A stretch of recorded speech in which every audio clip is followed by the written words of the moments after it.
नमस्कार स्टूडेंट, मैं Mahavir sir green star channel से फिर आपके सामने लेकर आए हूँ एक और अच्छी सी वीडियो। आज की वीडियो का जो टॉपिक है वो है +1 क्लास की जो बुक है हिस्ट्री, उसके अंदर लेसन आता है छठा सामंतवाद, यानी 3 वर्ग नाम है लेसन का। तो इससे पहले हम इसके 3 क्वेश्चन कर चुके हैं। अब ये आखिरी क्वेश्चन है इसका। 3 वर्ग कौन कौन से 3 वर्ग थे?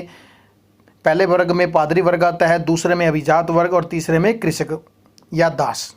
तो कहीं मत जाइएगा, पूरी की पूरी वीडियो देखिएगा। कोई भी पॉइंट में डाउट हो तो आप कमेंट करके मेरे से पूछ सकते हैं। तो शुरू करते हैं आज की वीडियो। आज हम करेंगे प्रथम वर्ग। 3 वर्ग के अंदर आता है प्रथम वर्ग पादरी वर्ग। कि प्रथम वर्ग में आता है पादरी वर्ग। क्या है कि चर्च के अपने नियम थे। यह एक शक्तिशाली संस्था जो राजा पर निर्भर नहीं थी।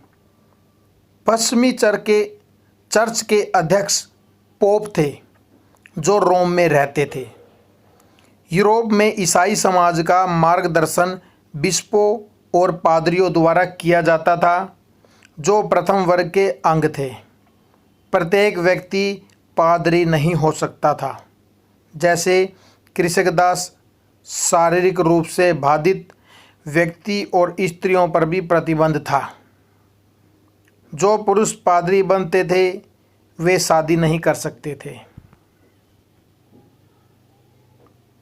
धर्म के क्षेत्र में बिशप अभिजात माने जाते थे। इनके पास भी लॉर्ड की तरह विस्तृत जागीरें होती थी।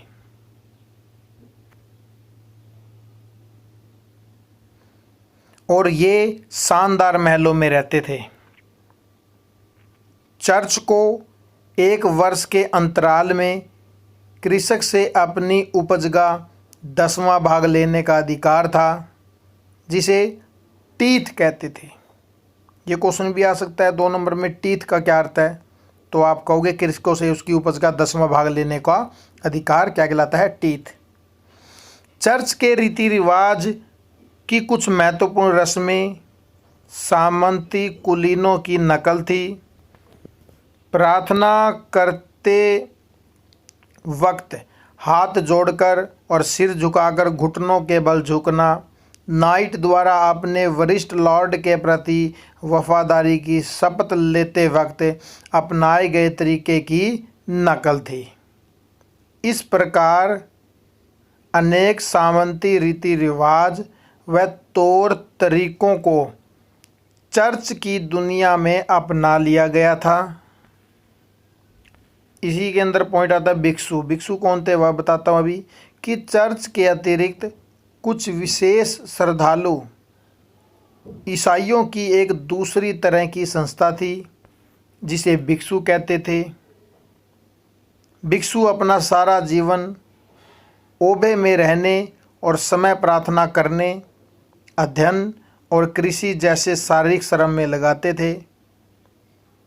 पादरी कार्य के विपरीत भिक्षु की जिंदगी पुरुष और स्त्रियां दोनों ही अपना सकते थे। पादरी की तरह भिक्षु और भिक्षुणियां भी शादी नहीं कर सकते थे। भिक्षुओं के कुछ समूह, जिन्हें फ्राचर या फ्रायर कहते थे, उन्होंने मठों में न रहने का निर्णय लिया। वे एक स्थान से दूसरे स्थान पर घूम घूम कर लोगों को उपदेश देते थे और धन से अपनी जीविका चलाते थे। दान, जो भी दान आता था उससे अपनी जीविका चलाते थे। तो आज का जो पहला पॉइंट था प्रथम वर्ग, ये क्वेश्चन था, यही ख़त्म होता है। मुझे आशा है कि आपको ये क्वेश्चन समझ आ गया होगा। कल हम मिलेंगे नेक्स्ट वीडियो में नेक्स्ट क्वेश्चन के साथ, दूसरा वर्ग यानी अभिजात वर्ग के बारे में। तो जय हिंद, जय भारत।